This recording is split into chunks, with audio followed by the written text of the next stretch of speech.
구시대를 넘어 새시대로 윤석만의 안녕 대한민국.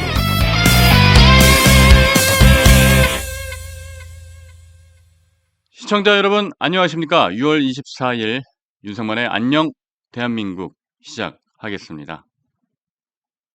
오늘도 당원 배가 운동 계속됩니다. 제가 듣기로 서초역에서도 있고요. 그리고 여러 곳에서 당원 배가 운동을 하는데, 네, 서울대 5번 출구라고 말씀해 주셨네요. 서울대 5번 출구에서 11시부터 4시까지 진행을 하는데, 자, 이 자리에는 진종호 의원이 함께 오늘 참여를 합니다. 지난 주말에 동작구에서 희한한 논란이 있었죠. 네, 그 동작구에 나경원 의원 지역구에 있는 그 기초의원들이 찾아와가지고 항의를 하는 정말 말도 안 되는 그런 상황이 있었는데, 그럼에도 불구하고 오늘도 진종호 의원이 수고를 해주기로 했습니다.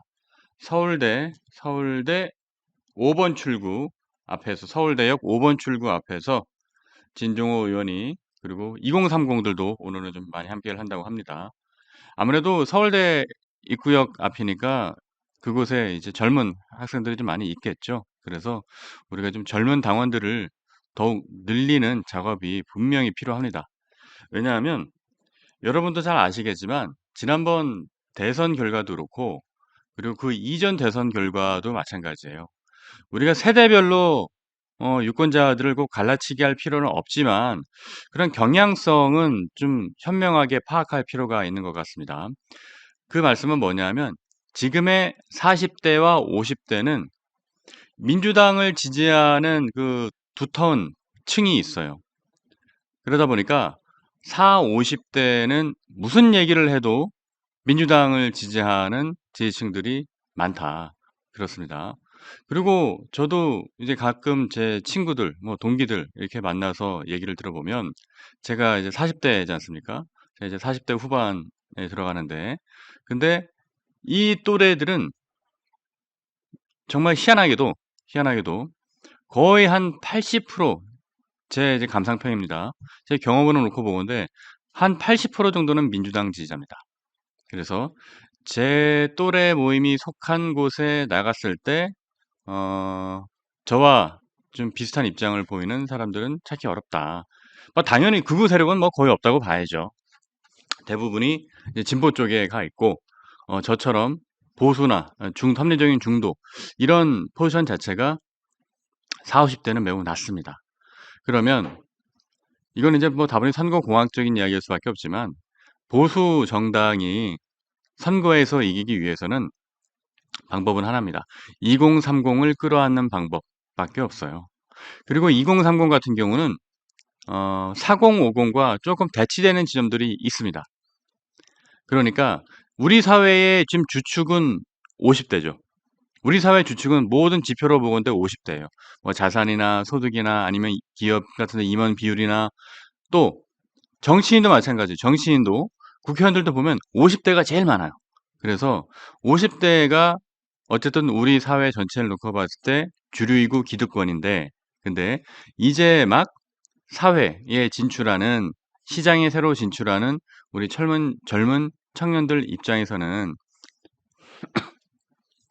모든 역사가 그렇습니다. 모든 역사가 이제 기득권과 또 새로운 도전자의 도전과 응전을 통해서 이제 발전하는 그런 모습이 있었죠.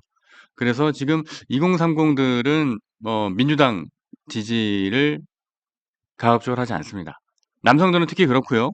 여성들은 국민의힘보다는 당연히 훨씬 민주당 지지 쪽에 가 있지만 4050만큼 견고하지 않다.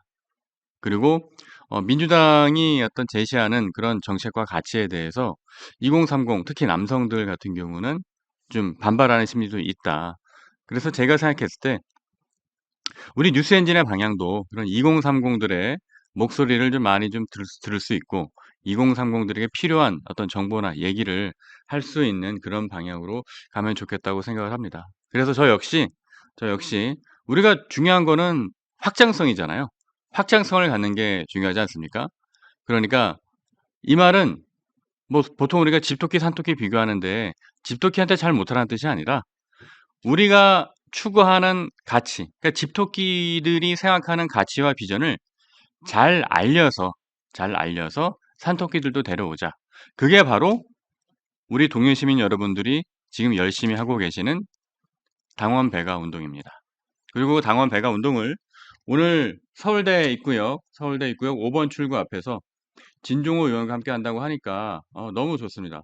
진종호 의원 제가 뭐 원래 이쪽에 오기 전에는 잘 몰랐는데 이제 한동훈 전 대표 일을 함께 하면서 진 의원 뭐 좀 몇 차례 얘기를 나눠보니까 사람 되게 진중하고 좋더라고요.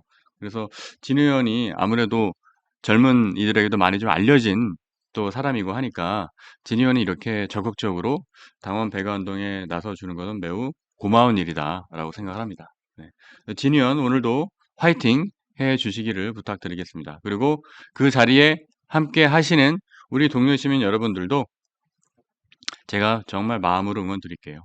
뭐 아마 이 외에도 여러 지역에서 또 당원 배가 운동을 또 하고 계시는 걸로 알고 있어요. 그래서 당원 배가 운동 관련된 소식이 있으면 우리 뉴스엔진 시청자 게시판이나 이런 채팅창을 통해서 적극적으로 알려주십시오. 그러면 제가 적극적으로 정말 활발하게 홍보를 해드리겠습니다.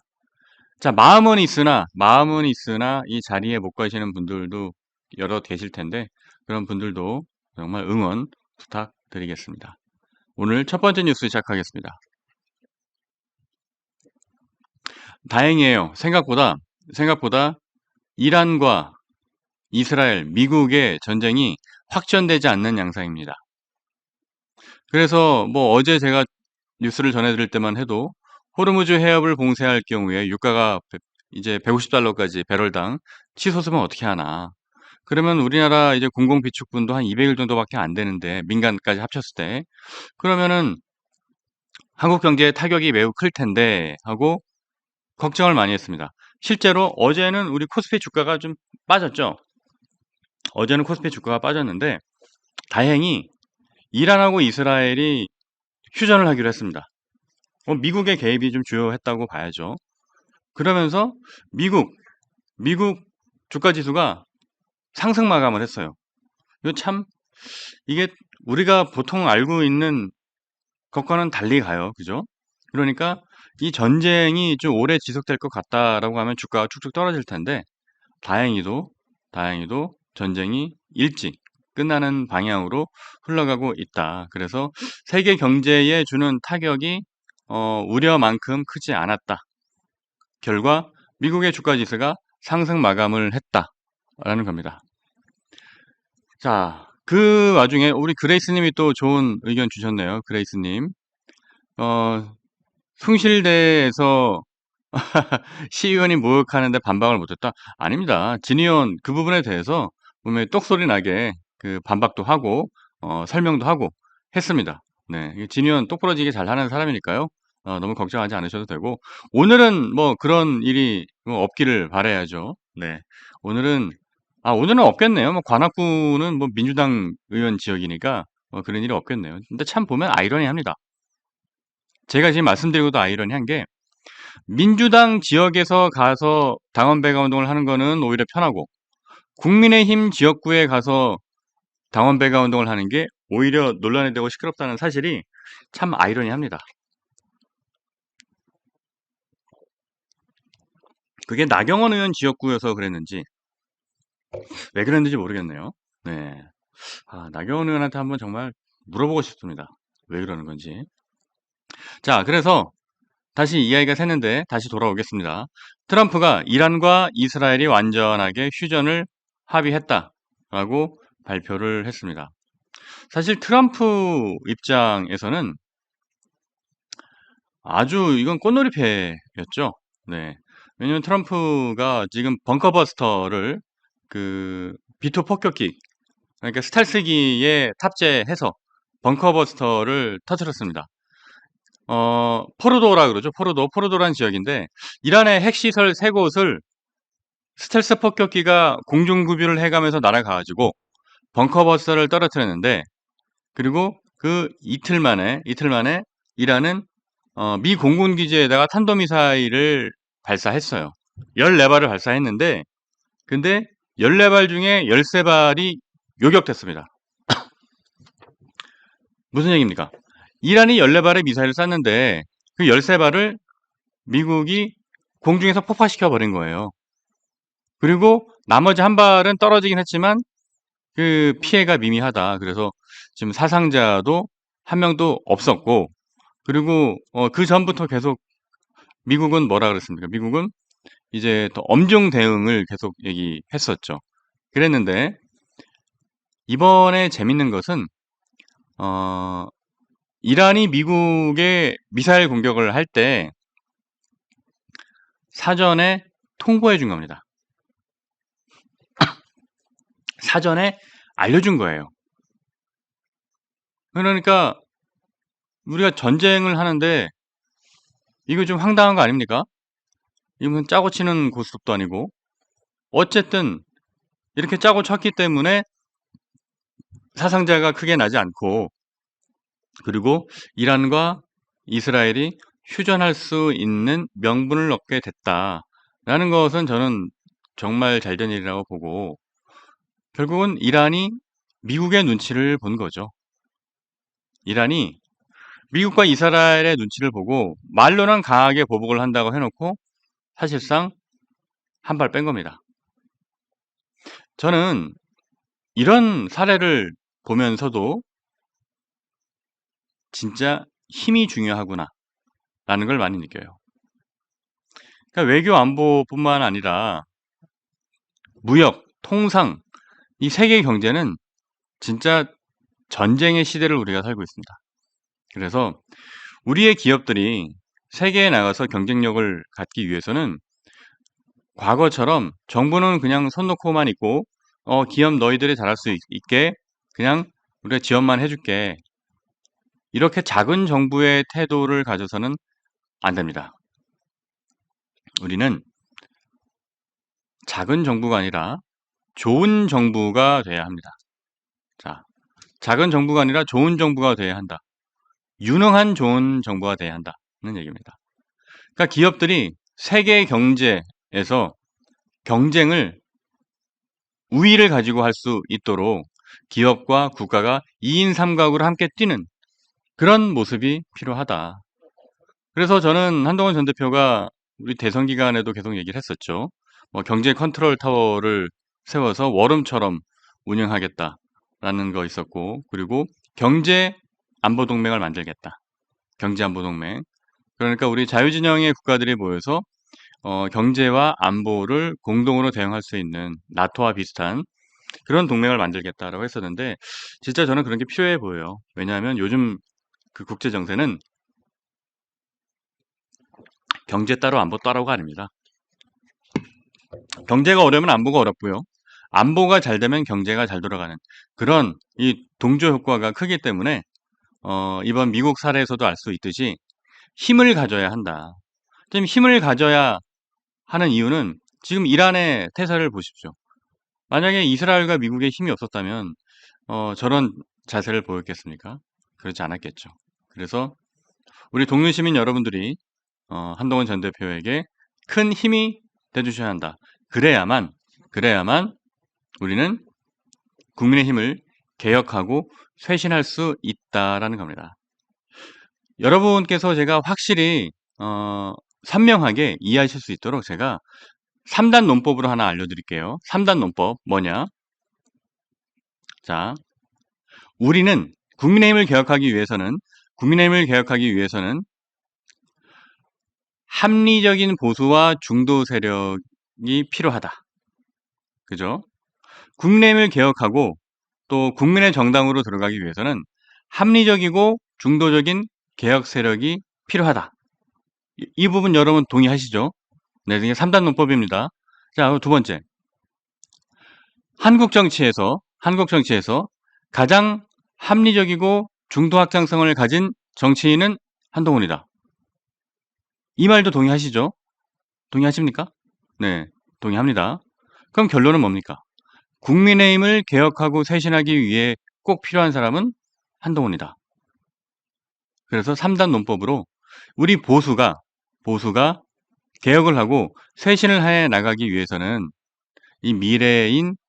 우리의 미래인 한동훈 전 대표가 중도, 보수, 합리적인 세력들을 모두 끌어안고 함께 우리 정치 세력을 넓혀가야만, 그래야만 보수도 혁신할 수 있고 대한민국의 미래도 밝게 가져올 수 있다.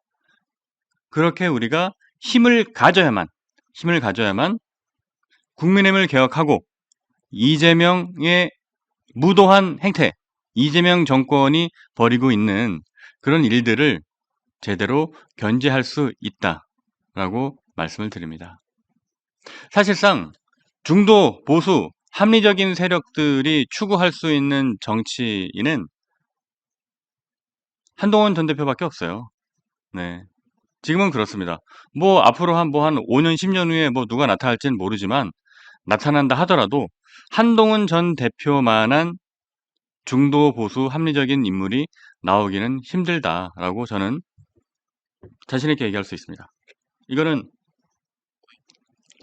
제 20년 기자 경력을 걸고 말씀드릴 수 있는 이야기예요. 제가 그동안 얼마나 많은 정치인들을 봐왔겠습니까? 정말 수많은 정치인들을 봐왔는데 그 수많은 정치인들을 놓고 봤을 때 단연 정치인으로서 또 국민을 생각하는 어떤 공복의 자세로서 또 어떤 뚜렷한 비전과 철학을 가진 사람으로서 그런 여러 가지 면면을 놓고 봤을 때 한동훈 전 대표가 가장 우위에 있다. 저는 그렇게 판단을 합니다. 뭐 한동훈 전 대표가 그렇다 그래서 신은 아니죠. 부족한 부분도 많이 있습니다. 부족한 부분도 있어요. 하지만 그런 부분을 상쇄하고서라도 월등히 뛰어난 국가리더이고 정치가이다. 적어도 이재명, 윤석열보다는 한 100배, 1000배 나은 사람이다. 라고 저는 자신 있게 이야기를 할 수 있겠습니다. 자, 다음 기사 보겠습니다. 자, 그러면 이란이 제한된 보복을 했다. 아까 제가 설명을 드렸죠. 그 심지어 그것도 미리 알려줬어요. 공격하겠다는 거를. 그 다음에 더 이상 이것이 얘기하는 것은 뭐냐? 더 이상 중동 갈등이 확전되지 않을 것이다. 라고 우리는 생각할 수가 있습니다. 다행히도 말이죠. 브렌트유죠. 그러니까 그 런던 선물 거래소에서는 이제 브렌트유가 중심으로 유가 책정이 되는데 브렌트유 선물 가격이 배럴당 71달러로 떨어졌습니다. 그러니까 7%가 넘게 급락한 거예요. 그래서 파이낸셜 타임스가 이렇게 평가를 했습니다. 브렌트유가 2022년 8월 이후 3년 만에 가장 큰 이렐 하락폭을 기록했다. 그 이유는 뭔가? 이란이 사전에 공격을 충분히 예고했기 때문에 이 지역의 갈등이 완화될 것으로 예상한다. 그렇죠? 그리고 제가 아까 말씀드렸던 것처럼 뉴욕 증시는 모두 다 상승 마감했습니다. 다우는 0.9%, S&P 500은 1%, 나스닥도 0.9% 올랐습니다. 결국 미국의 개입이 이란과 이스라엘의 전쟁의 확전을 막는 그런 효과가 있었다라고 생각을 합니다. 정말 다행입니다. 그러니까 일각에서는 중동 전쟁이 좀 장기화될 것 아니냐, 길어지면 어떻게 하냐라는 우려가 많이 있었는데 그 부분을 이란이 이렇게 보복 공격을 상당히 약하게 함으로 해서 우리가 갈등을 줄 수 있었다라고 생각합니다.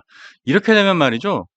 더더욱 안타까운 것이 이재명은 왜 나토를 안 가냐는 거예요. 한번 생각해 보십시오. 나토에 이재명이 안 가겠다고 한 이유가 뭡니까? 중동 전쟁 등 어떤 이런 그 긴장된 정세 속에서, 그죠? 이 중동 전쟁과 같은 이런 그 국제 정세가 심상치 않으니까, 그래서 안 가겠다고 한 거잖아요. 안 그래요? 그런데 중동 이 화약고와 같은 이런 전쟁으로 확전될지 모르는 이란과 이스라엘, 미국의 상황이 트럼프의 개입으로 한 방에 깨끗이 정리가 된 거예요. 그리고 심지어 트럼프는 뭡니까? 어제 일본 니케이 기사를 보니까 트럼프가 헤이그에서 이번에 네덜란드 헤이그에서 나토 정상회의가 열리는데 헤이그에서 대한민국 이재명 대통령을 만날 계획을 세우고 있었던 거예요. 그러니까 나토 정상회의가 진행되는 와중에 뭐 시간이 좀 있을 거 아닙니까? 그럼 그 시간에 짬을 내서 이재명과 정상회담을 하려고 트럼프가 그런 의중을 갖고 있었는데, 이거 웬걸? 정작 당사자는 이재명이 안 오네요. 그럼 트럼프 입장에서는 황당하겠죠. 왜 황당합니까? 지금 3년 동안 꼬박꼬박 나토에 참석하던 대한민국의 대통령이 갑자기 올 것처럼 하다가 안 온 거예요. 그리고 G7 정상회의에서 캐나다에서 마치 이제 뭐 시간이라도 없는 것 마냥 그렇게 트럼프한테 정상회담을 하자고 해놓고, 결국 트럼프는 정상회담을 할 생각을 갖고 나토 회의에서 중간에 시간을 내서 한번 만나봐야겠다라고 마음을 먹고 있는데, 정작 이재명이 안 나타나니까 트럼프 입장에서는 이거 뭐지? 얘 정말 중국에 실시하는 건가? 이런 생각을 할 수 있다는 거죠. 지금 중동 전쟁이 이렇게 확전되지 않고 지금 휴전 모드로 가고 있잖아요. 그럼 이런 상황에서 나토 회의에 가면 얼마나 분위기가 화기애애하고 좋겠습니까? 그렇지 않습니까? 그러니까 저는 이재명 대통령이 중국인 셰시할 게 아니라 그때 싱하이밍 대사한테 가서 막 뭐 되게 이런 표현은 좀 그렇지만 굴종하듯이 막 셰시 했잖아요, 진짜. 그러면 이런 자리에 가서 이재명 대통령이 잘하는 거를 하면 되잖아요. 트럼프한테 이번에 그 이란 핵 공격 시설 파괴하고 그런 거 너무 멋있으셨습니다. 너무 잘하셨습니다. 역시 트럼프입니다. 이재명 대통령 그런 거 잘하잖아요. 그럼 그거를 트럼프한테 가서 이렇게 그냥 딱 띄워주고 하면 트럼프가 얼마나 좋아했겠습니까? 그럼 트럼프가 좋아하면 이거는 시청자 여러분 유치해 보이지만 되게 중요한 얘기입니다. 각 국가 간 정상의 모임에서 결국은 그 정상도 사람이기 때문에 상대방이 나를 진심을 가지고 칭찬해 주는 것에 대해서는 반응을 하게 돼 있어요. 그래서 방금 말씀드렸던 것처럼 트럼프에게 이번에 이란 사태 정말 해결을 잘 하셨다. 만약에 트럼프 당신이 아니었더라면 중동이 정말 다시 화약고가 됐을지 모른다. 하지만 당신의 어떤 뛰어난 결단력과 당신의 뛰어난 어떤 그 판단, 실행 능력으로 인해서 G7 회의 중간에 다시 돌아가서 그렇게 벙커버스터를 싣고 B2 폭격기가 날아가서 이란의 핵시설을 파괴함으로 해서 잠재적 위험까지 날리고, 그죠? 전쟁이 확전되는 것까지 막고, 그런 거를 이재명이 가서 트럼프한테 설명을 잘 했어 봐요. 그러면 이재명이 받고 있는 오해인지 진심인지 모르겠습니다만은, 어쨌든 이재명이 의심의 눈초리로 보여지는 뭐 중국에 셰시하고 뭐 이런 약간 반미일 것 같고 그런 생각들을 완전히 불식시킬 수. 지금 한창 때 얘기하고 있는데 우리 까칠님이 너무 웃긴 글을 올려주셨네요. 까칠님이 뭐라고 그러셨냐면, 아마 트럼프한테 하는 얘기겠죠? 트럼프한테 멋지다고 했는데 진짜 멋지다고 그런 줄 알았냐? 그러네요. 이재명이 트럼프한테 멋지다고 말을 해봐야 트럼프 입장에서 못 믿을 수도 있겠네요. 네, 제가 갑자기 빵 터졌습니다. 정말 센스 있는 멘트셨습니다, 까실님. 황규동님, 이재명 외국어를 아예 모르는 거 아니에요? 그죠? 영어 못하죠. 영어 못하는데, 근데 뭐 정상 간의 대화, 회담에는 통역을 다 씁니다. 네, 통역을 쓰기 때문에 그 부분은 걱정 안 하셔도 되고요. 자, 어쨌든 이재명 대통령이 이렇게 될 줄 알았으면 그냥 나토에 참석을 하는 게 훨씬 좋았겠다. 그리고 중동 전쟁이 이제 만약에 확전됐다 하더라도 어떤 이런 갈등과 위기 상황일수록 가서 힘을 보태주는 게 그게 동맹국에 대한 예의 아닙니까? 대한민국이 한국전쟁에서 정말 공산화되지 않고 북한의 남침 그리고 중공군의 공격에서 우리가 살아남을 수 있었던, 그래서 한국전쟁의 표를 딛고 대한민국이 선진국으로 올라설 수 있었던 배경에는 우리나라를 도와줬던 동맹국들의 희생이 있었기 때문에 그래요. 그 동맹국가들이 대한민국을 위해서 뭐 적게는 수백 명에서 수천 명, 수만 명까지 파병을 해가지고 생면부지에 알지도 못하는 나라에 와서 자기의 목숨을 희생해 가면서 대한민국을 구해냈잖아요. 그러면 그 동맹국에 대한 어떤 고마움과 예의는 우리가 가져가야 됩니다. 그게 뭐 이제 불과 100년도 안 된 일입니다. 네, 80년 전 일이죠. 그렇기 때문에 더더욱 저는 이번 나토 정상회의에 이재명 대통령이 갔어야 한다라고 생각을 합니다. 그렇지 않아서 우리가 외교적으로 지금 상당히 수세에 몰릴 것 같아 이제 너무 걱정이 됩니다. 다음 기사 볼게요. 자, 그러면 요거는 저 이제 중앙일보 기사에서 가져온 건데 이제 외교적으로 이번 이란 공격이 뭐 어떤 의미를 갖는가 뭐 그런 거거든요. 뭐 우리가 요 내용을 뭐 길게 다 알 필요는 없는데 근데 이제 왜 트럼프가 요건 우리가 알고 가야 돼요. 정확하게 핵심 한 제가 짚어드리는 겁니다. 여러분 아시는 것처럼 제 뭐 별명 중에 하나가 한타 강사죠. 한타 강사인데 물론 한동훈에 대한 철학과 비전을 일타 강사로 알려드려서 한타 강사지만 제가 어떤 외교, 뭐 국제, 또 산업, 인공지능, 인문학, 종종 이런 것들에 대해서도 제가 핵심만 짚어서 일타 강사로 좀 설명을 드릴게요. 미국의 입장에서는 절대 포기할 수 없는 외교적 가치가 하나 있습니다. 비핵화예요. 비핵화. 왜 비핵화냐? 지금 핵무기를 갖고 있는 나라가 뭐 사실 10개도 안 됩니다.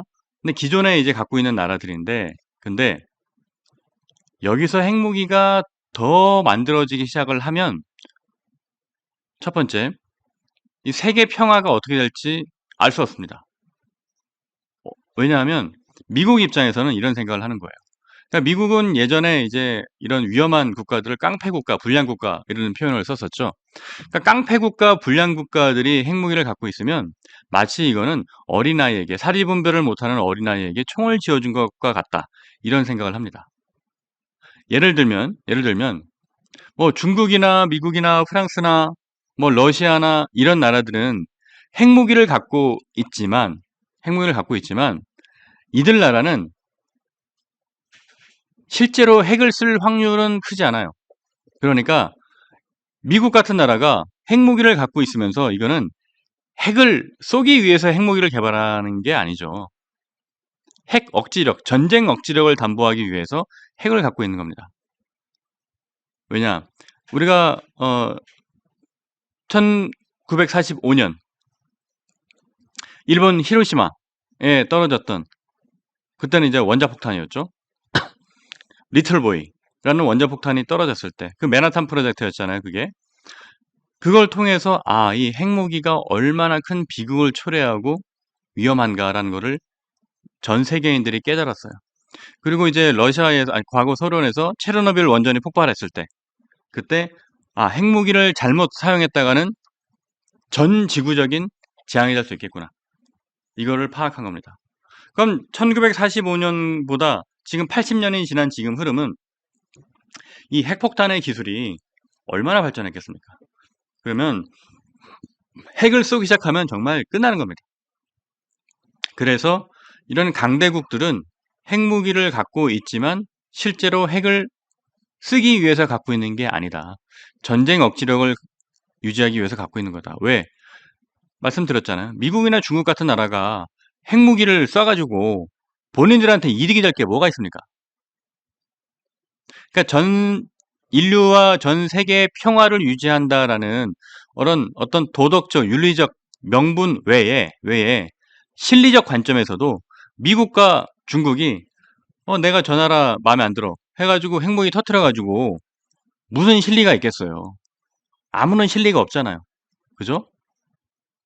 그런데 미국이 생각했을 때는 앞서 말씀드린 깡패 국가, 불량 국가들이 있어요. 예를 들면 대표적인 게 북한이죠.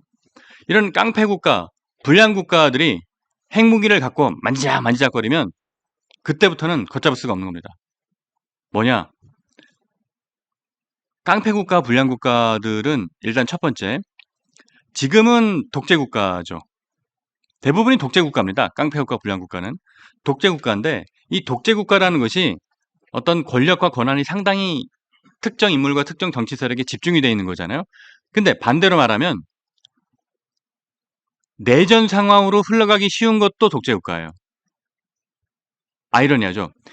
그 독재자가 큰 힘을 갖고 있는데 그 독재자가 갑자기 죽거나 그 독재자가 갑자기 뭐 어? 헷가닥 뭐 잘못 생각을 하거나 그렇게 하면 핵무기를 실제로 쏠 수도 있다라는 판단을 하는 겁니다. 그래서 미국의 외교 안보 노선의 첫 번째로 꼽히는 것 중에 하나는 불량국가 깡패국가들이 핵무장을 하면 안 된다라는 거예요. 물론 이란이 북한과 비교했을 때 뭐 그 정도의 불량국가냐 놓고 보면 뭐 그렇진 않죠. 북한 정도는 아닌데 근데 이란 우리가 생각해 보면 이란 어떤 이 중동에서 이제 벌어지는 이 전쟁들은 사실 종교적인 싸움도 많이 있고요. 그죠? 그리고 이 하메네이 정권 같은 경우는 뒤에서 테러를 지원한다는 의혹도 계속 받고 있어요. 그런 상황이다 보니까 미국 입장에서는 이란이 핵무기를 가졌을 때 국제 질서가 상당히 어지러워질 수 있고 미국의 안보를 해칠 수 있다. 이런 생각을 한 겁니다. 그죠? 그래서 미국은 이란의 핵무장을 막기 위해서 정말 지금 10년 넘게 노력을 해왔어요. 10년 넘게 노력을 해왔는데 뭐 경제 제재도 가하고 뭐도 하고 다 해봤는데 그게 제대로 안 된 겁니다. 제대로 안 된 상황이었는데 마침 이스라엘이 먼저 선제 공격을 했네. 그래서 이번 기회에 이란의 핵무장을 완전히 꺾어버리자 해서 벙커버스터를 처음으로 실전에 투입을 한 겁니다. 그죠? 그래서 트럼프가 이런 결단을 내린 것에는 이란을 비핵화시켜야겠다라는 생각이었던 겁니다. 자, 그러면 또 한 가지 이제 국내적 이슈도 있습니다.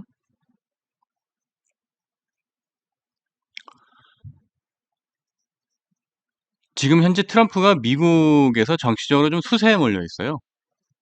왜냐하면 뭐 당연히 이제 다수표를 얻었으니까 대통령이 되긴 했지만 미국인들의 절반은 트럼프를 뽑았지만 또 나머지 미국인의 절반은 트럼프를 아주 낮게 평가합니다. 뭐 심지어 뭐 크레이지라는 표현을 쓸 정도로 낮게 평가를 합니다. 그래서 제가 마침 어제 이제 미국의 애틀랜타에 사는 친구가 한국을 와서 어제 저녁에 만나서 좀 이야기를 나눠봤는데 미국 내에서 트럼프에 대한 반감이 아주 크다고 합니다. 네. 그러니까 좀 외교안보 전문가들뿐만 아니라 이 친구는 이제 사업을 하는 친구인데 일반인이 느끼기에도 트럼프에 대한 반감이 아주 큰 상황이에요. 그러다 보니까 본인이 정치적으로 수세에 몰린 것을 우리가 전통적으로 어떻게 합니까? 내부의 어떤 갈등과 이런 것들을 외부의 적으로 관심을 돌리면 이 내부가 단결되는 효과가 나타나잖아요. 그래서 그런 의미에서 트럼프가 이란 공습을 감행했다라고 보는 거죠. 자, 그래서 어쨌든 이란이 갖고 있는 중수로 기반의 이제 뭐 핵시설이죠. 핵시설을 파괴했다. 그래서 앞으로 이란 핵시설이 앞으로 또 어떻게 될지는 모르겠지만 그래도 기본적으로 큰 위험은 우리가 안 느껴도 된다라고 생각을 합니다. 자, 다음 기사로 넘어가 볼게요.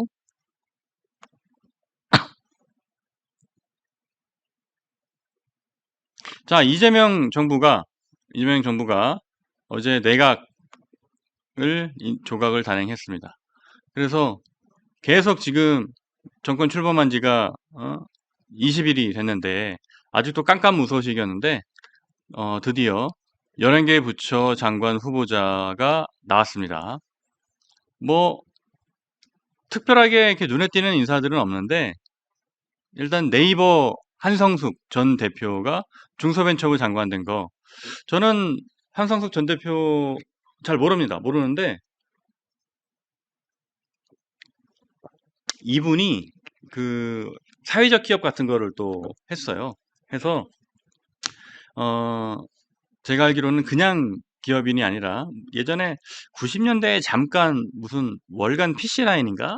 아마 그런 잠깐 어떤 그런 그 전문지에서 기자를 잠깐 했었고, 그 다음에 쭉 이제 그 다음부터는 이런 벤처 기업, 특히 닷컴 기업에서 경력을 쌓은 걸로 알고 있습니다. 그래서 한석수 전 대표가 어떤 개인 비리나 그런 것만 없다면 잘 해주기를 바라겠습니다. 왜냐하면 우리나라 기업이 잘 돼야 되는데 그 중에서도 중소기업 벤처부의 역할이 저는 크다 그렇게 생각을 합니다. 그리고 이제 과기부에도 LG AI 연구원장이 됐어요. 그래서 네이버의 하정우 그 미래수석, 그죠? 네이버 AI 연구원, 그리고 이번에는 과기부 장관은 LG AI 연구원, 이렇게 기업 출신들이 좀 많이 오고 있습니다. 저는 이런 방향은 좋다고 생각해요. 네. 왜냐하면 지금까지는 너무 교수들이 많았습니다. 교수들이 너무 많았어요. 한국 정치의 내각을 보면, 물론 교수들이 못한다는 게 아니라 너무 많았다. 너무 많았다. 그 이유가 교수들은 주로 어떤 이론을 연구하는 분들이죠. 이론을 연구하기 때문에 어떤 그 이론을 가지고 페이퍼워크는 잘할 수 있습니다. 그죠? 그래서 유력 정치인에게 뭐 대통령 후보 정도 되는 분들에게 어떤 공약을 설계하고 그 공약을 이제 그럴듯하게 이제 슬로건과 이런 걸로 포장을 해서 저 같은 사람들이 들어가서 그 메시지로 다듬고 해서 그게 나중에 대통령 후보에게 보고가 되고 대통령 후보가 오케이를 하면 그 공약으로 들어가는 것인데, 그런 과정의 이제 프로세스를 거치다 보니까 교수들이 어떤 이런 내각의 장관을 맡는 경우가 많았는데, 근데 교수의 또 한계는 뭡니까? 교수의 한계는 일단 첫 번째, 현장을 잘 모를 수 있다는 거예요. 네. 실전 경험이 부족하다는 것. 이게 첫 번째 있고, 그리고 두 번째는 조직 장악력이 상대적으로 약하다. 조직 장악력이 약하다.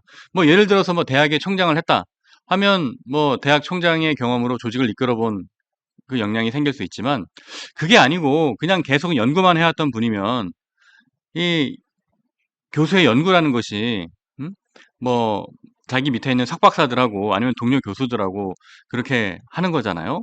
근데 이게 정부 부처라는 큰 조직을 또 이끌어보는 리더십하고는 또 다른 거기 때문에 저는 그래서 뭐 여태까지의 정권은 뭐 너나 할 것 없이 교사 너무 많았다 이런 생각을 했었는데, 다행히도 이번에는 교수가 한 명도 없네요. 뭐 한두 명은 뭐 들어도 좋을 것 같긴 한데 어쨌든 한 명도 없습니다. 그런 반면 뭐 LG 뭐 또 네이버 이런 분들을 내각에 전진 배치하는 것은 저는 잘했다. 뭐 잘한 건 잘했다고 해야죠. 잘했다라고 생각을 합니다. 그다음에 안규백 국방장관으로 처음으로 민간인 출신 국방장관이 이제 임명이 됐죠. 그런데 이것도 저는 의미가 있을 것 같아요.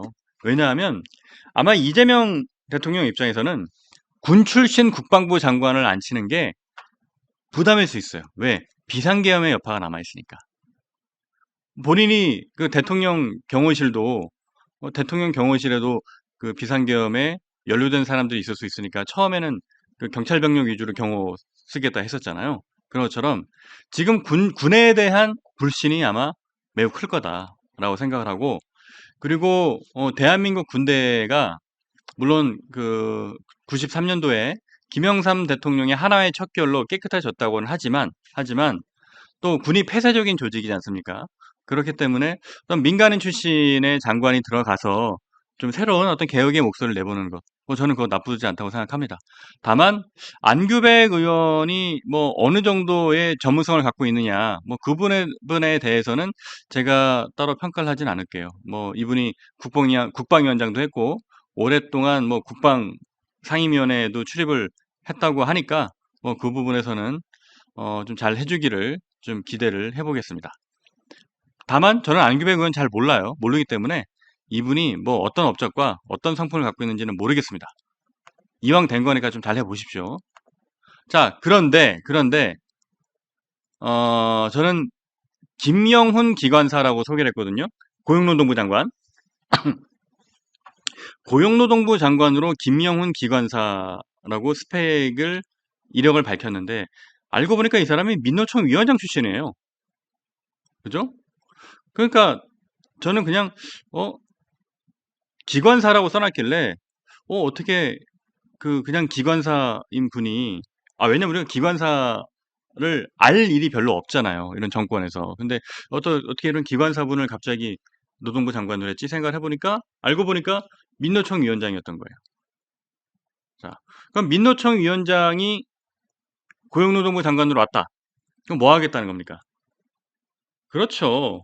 노란봉투법, 중대재해법 이런 거 다 밀어붙이겠다는 거죠.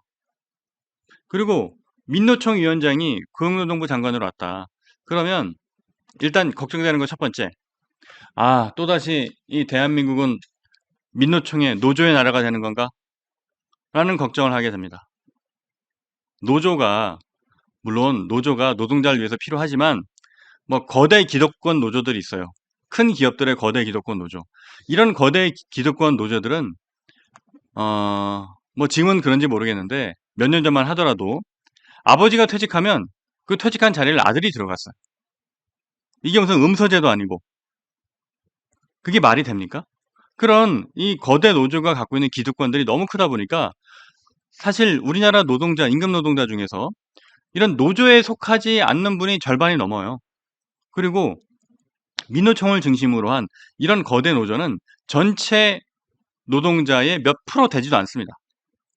그런데 그들의 의견을 중심으로 이렇게 흘러가다 보니까 이 노조가 오히려 민주주의를 해하는 노동자를 더욱 어렵게 만드는 그런 역할도 있었다. 그래서 이재명 정권의 첫 인선에 대해서는 제가 딱 반신반의하겠습니다. 기업가 출신들을 내세운 거는 잘했다. 그러나 민노총 위원장 상당히 우려된다. 그런데 말이죠. 지금 이재명 정권의 첫 내각 인선이 뭔가 생각보다 괜찮아 보여요. 생각보다 그러니까 윤석열 정부 때보다는 훨씬 나아 보여요. 생각보다. 그 이유가 뭔지 아십니까? 이게 착시 효과입니다. 이게 착시 효과예요. 왜? 가장 지금 예민하게 남아있는 자리가 어디예요? 기재부 장관.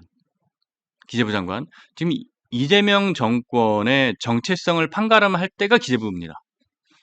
과연 정말 엔비디아 30% 그런 거 할 건가? 이재명 정권, 민주당 정권의 경제정책 이게 제일 핵심인 거죠. 여기에 어떤 사람을 앉히느냐. 그리고 두 번째, 법무부 장관. 왜냐? 지금 이재명 정권은 검찰개혁 얘기를 계속하고 있어요. 그리고 역대 문재인 정부부터 뭐 윤석열 정부도 마찬가지였는데 법무부 장관들이 제일 시끄러웠어요. 보면. 제일 논란이 많았고. 그래서 그 논란이 많은 법무부 장관의 자리에 누가 올 것인가 하는 거. 그리고 또 하나는 보건복지부 장관. 복지부 장관에 원래 정은경 전 질병관리청장 임명을 할 것처럼 했었는데 그 배우자가 한창 뭡니까? 코로나 백신 뭐 이런 것 때문에 뭐 온 난리도 아니었잖아요. 우리 대한민국이. 그때 아내는 질병관리본부장인데 남편은 그것과 관련된 주식을 매수해가지고 또 이렇게 된 겁니다. 논란이 분명히 되죠. 전 국민은 아파서 힘들어하고 있는데 물론 일반인이면 상관없는데 내 아내가 질병관리본부장이고 정말 새벽부터 밤까지 그렇게 노력을 하고 하는데 일반적인 어떤 도덕과 윤리의식을 가졌다면 그런 주식 투자는 안 하겠죠. 네. 그 이슈가 있기 때문에 지금 이재명 정권의 첫 내각 인선이 뭔가 상대적으로 그렇게 안 이상하네? 라고 보이는 것은 착시 효과다. 앞으로 이상할 거는 남았다 계속. 네. 법무장관, 기재부 장관, 복지부 장관 이런 부분들을 좀 봐주십사 하는 거고 그리고 다음 기사 보면 뭐 내각 인선을 기업가 출신 데려오고 잘하면 뭐합니까? 결국은 김민석이 다 말아먹고 있는데 그죠? 김민석 국무총리 후보자가 기본적인 산수가 안 되는 거예요. 제가 이거는 지난주부터 처음 계속 말씀드렸죠. 지금 김민석 후보자가 간단합니다. 내가 번 돈하고 쓴 돈하고 지금 갖고 있는 돈하고 가감해보면 이 산수가 나와야 되잖아요. 물론 몇백만 원, 뭐 혹은 1, 2천만 원 차이가 날 수는 있어요. 그런데 지금 김희석 후보자는 얼마 차이 나는 거죠? 지금 이게 의문의 돈이 8억. 8억이 차이 납니다. 8억. 어떻게 8억이나 차이가 납니까? 이건 분명히 뒤가 구리다는 얘기입니다. 그래서 이런 부분들이 이제 오늘하고 내일 청문회인데 어느 정도 밝혀질지 한번 우리 동네 시민 여러분께서도 눈 크게 뜨고 지켜봐 주시길 부탁드리겠습니다. 자, 오늘 시청자 여러분 또 많은 의견 주셨는데 시청자 의견을 또 한번 들어보도록 하겠습니다. 24일, 25일 양일간 그 청문회가 진행되니까요. 그 청문회에서 우리 동네 시민 여러분들께서 날카롭게 지적을 해주시길 바라고, 또 아침에 설명드렸던 것처럼 오늘 서울대 입구역 5번 출구에서 진종호 의원을 비롯한 우리 젊은 그 동료 시민들도 참여하고 또 기존에 우리 책임 당원 여러분들도 참여하는 당원 배가 운동이 있습니다. 그 당원 배가 운동에도 적극적으로 응원해 주시길 부탁드리겠습니다. 자, 달달님 이렇게 말씀해 주셨습니다. 윤석만 기자님 항상 감사합니다. 늘 국힘이 왜 선거에 질까 의문이었는데 최근 몇 달을 보니 이해가 가네요. 참 답이 없는 당이지만 대표님만 믿고 가렵니다. 네, 좋은 의견 감사드리고요. 저는 이렇게 생각을 해요. 아까 제가 중간에 잠깐 말씀드렸던 거죠. 3단 논법으로 말씀드렸죠. 국민의힘이 개혁과 쇄신을 하기 위해서는 누가 필요하다? 합리적인 보수, 중도적인 세력을 끌어안을 수 있는 정치인이 필요하다. 그러면 중도적이고 합리적인 보수고 이런 거를 다 해낼 수 있는 사람은 누구다? 한동훈이다. 그래서 3단 논법의 결과는 뭡니까? 지금 국민의힘의 개혁과 쇄신을 이끌어갈 사람은 한동훈밖에 없다. 그렇기 때문에 한동훈에게 힘이 돼주기 위해서는 우리가 당원 배가 운동 통해서 열심히 우리의 우군들을 모집하는 게 필요하고요. 그리고 기본적으로 제가 계속 누차 말씀드리지만 대한민국 정치에서 합리적이고 중도 보수의 입장을 가진 정치를 해 나간다는 것은 되게 어려운 포지션이에요. 사람은 말이죠. 자극적인 것에 더 열광해요. 도파민이 팍팍 뿜어져 나오니까. 그래서 극좌. 선거 잘못됐다. 부정선거 이거 음모다. 네? 그리고 비상계엄은 계몽령입니다. 전한길 강사가 잘하는 거. 그렇게 막 울분을 토하면서 그런 선전과 선동에 파토스적으로 잘 넘어가기가 쉬워요. 하지만 중도 보수 합리적인 생각을 갖춘 사람들은 그런 선전과 선동이 오히려 불편하게 느껴집니다. 그래서 이 중도 보수 합리적인 생각을 가진 분들은 사리 분별과 이런 것들이 더욱 냉정하고 객관적이고 뛰어나다라고 생각을 해요. 그러나 정치라는 것은 결국은 세력의 싸움이기 때문에 우리가 포섭할 수 있는 사람들은 좌우에서 다 데리고 와야 한다. 근데 물론 그것이 저는 지난 대선에서 가끔 그런 얘기를 하는 분들이 있습니다. 지난 대선에서 한동훈 전 대표가 김문수 후보를 발벗고 도와줬어야 하는 거 아니냐, 이런 생각을 또 저한테 얘기하고 계시는 분이 계신데, 그거는 이재명식 정치입니다. 이재명식 정치예요. 뭐냐면 나에게 표가 된다면 도덕도 명분도 철학도 없이 아무나 다 끌어안을 수 있다. 그건 이재명식 정치예요. 근데 김문수 후보도 그렇게 했죠. 어떻게 했어요? 김문수 후보는 뭐 했습니까? 본인이 인정은 안 하지만 자통당까지 끌어안았죠. 그 선거 기간 동안에, 아니 선거 끝나고도 그렇고, 그 뭡니까? 그 서초동에 무슨 윤호개인 집회하는데 거기도 가고, 또 부정선거 음모 얘기하는 사람들과 어디 등산도 가고, 그리고 그전에는 자통당 정광훈 목사 같이 만들고 그런 이력이 있었는데, 근데 이분이 나중에는 누구도 끌어안아요. 손학규 끌어안고, 손학규까지는 오케이. 처음에 한나라당에 있었던 분이니까. 근데 이낙연까지 끌어안고 이게 뭡니까? 자통당하고 이낙연하고 정치적 지향점이 어떻게 같은 거죠? 이 극좌에서 극우에 있는 사람들인데 이거는 명분도 실리도 아무것도 없는 겁니다. 저는 그렇게 생각을 해요. 그래서 지난 대선에서 한동훈 전 대표는 정말 할 만큼 한 겁니다. 역대 어떤 차점자가 이렇게 열심히 선거를 도와준 적이 없어요. 그죠? 그리고 심지어 절까지 했잖아요. 절까지 하고 합동 유세도 하고 단독 유세로 PK, TK 충청 강원 돌면서 그래서 이재명과 김문수의 지지율 격차가 22%였는데 그걸 11%로 줄어놨잖아요. 그럼 그게 엄연한 사실인데 그걸 모르고 왜 지난 대선에서 김문수 후보를 적극적으로 돕지 않았냐라고 얘기하는 것은 그것은 두 가지라고 생각을 합니다. 첫 번째는 뉴스를 제대로 안 봤거나 팩트 체킹이 제대로 안 돼 있거나 그리고 두 번째는 뭔가 다른 검은 의도가 있거나 둘 중 하나라고 생각을 합니다. 자, 요약해서 말씀드릴게요. 우리가 정치는 세력이기 때문에 좌든 우든 우리를 중심으로 해서 포섭하고 이 스노우볼을 키워가는 것은 정말 필요합니다. 매우 중요합니다. 하지만 비상계엄에 앞장섰던 사람, 부정선거 음모론을 적극적으로 믿는 사람, 엔비디아에서 수익의 30%를 뺏어다가 국민에게 나눠주자라고 얘기하는 좌파 포퓰리스트, 이들과는 큰 길을 갈 수는 없다. 물론 만약에 그런 사람이 야당이어서 대화나 이런 걸 할 수 있겠지만은 그들까지 우리가 다 끌어안는 것은 무리다 라고 생각을 합니다.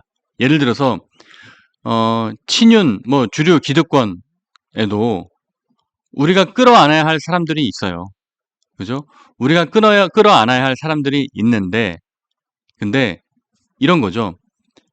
자기가 막 주도적으로 해서 비상계엄을 옹호하게 되거나 탄핵을 막 적극적으로 반대하진 않았지만 어쨌든 휩쓸려 가서 했거나 이런 사람들은 우리가 끌어와야죠. 그런 사람들은 본인의 어떤 확실한 줏대와 철학이 없는 상태에서 어쩌다 보니까 휩쓸려 가서 탄핵을 반대하는 것처럼 이렇게 된 거니까 그런 사람들 우리가 끌어와야 됩니다. 하지만 확신범이라는 표현을 써서 죄송한데 자기가 확신을 하고 비상계엄은 진짜 계몽령이다 라고 믿거나 정말 윤석열 어게인 대통령 탄핵은 내가 목숨 걸고 막아야겠다. 대통령이 탄핵되고 그리고 비상계엄이 계몽령이라는 것은 이 부분은 내가 정말 양보할 수 없다. 비상계엄은 계몽령이고 이렇게 확신해서 믿는 사람들은 우리가 정치인을 얘기하는 거예요. 저는 그런 지지자들을 얘기하는 게 아니라 지지자들의 생각은 언제든지 바뀔 수 있으니까 그런 정치를 하는 사람들은 우리가 100% 끌어안기는 어렵다. 왜? 정치는 가치와 노선을 함께 하는 사람들이 그 미래 비전을 공유하고 가는 거예요. 그래서 그런 생각을 가진 사람들은 자유민주주의 질서를 위해하는 사람들입니다. 같이 갈 수가 없어요. 그리고 전략적으로도 그런 사람들을 만약에 한동훈 대표가 윤석열 어게인을 외치는 사람들을 같이 끌어안고 손들고 다니잖아요. 그러면 중도 세력들이 오히려 다 떠나갈 겁니다. 그래서 정치 노선 색깔은 분명해야 합니다. 우리가 지난 며칠 동안 좀 지지자들 사이에서도 여러 논란이 있었던 것 같습니다만은 저는 건강한 토론이라고 생각을 합니다. 이런 건강한 커뮤니케이션의 과정을 통해서 우리의 지지세가 더욱 굳건해지고 또 우리의 철학과 비전을 더 다져가는 그런 기회라고 생각을 합니다. 오늘도 더운 날씨 속에서 당원 배가운동 벌여주시는 동료 시민 여러분들께 큰 감사드리고요. 또 묵묵하게나마 자신의 생업 현장에서 좋은 나라, 좋은 정치를 꿈꾸며 마음속으로 한동훈 전 대표를 응원해주는 여러 지지자들께도 감사드립니다. 또 아울러 한동훈 전 대표를 또 지지하지 않을 수도 있습니다만은 중도 보수와 합리적인 개혁의 목소리를 원해서 뉴스엔진을 시청해 주시는 여러분들께도 감사드리고 그분들은 조만간 한동훈 전 대표와 길을 함께하는 동료 시민이 될 거다라고 저는 믿어 의심치 않습니다. 오늘 방송 여기서 마치겠습니다. 고맙습니다.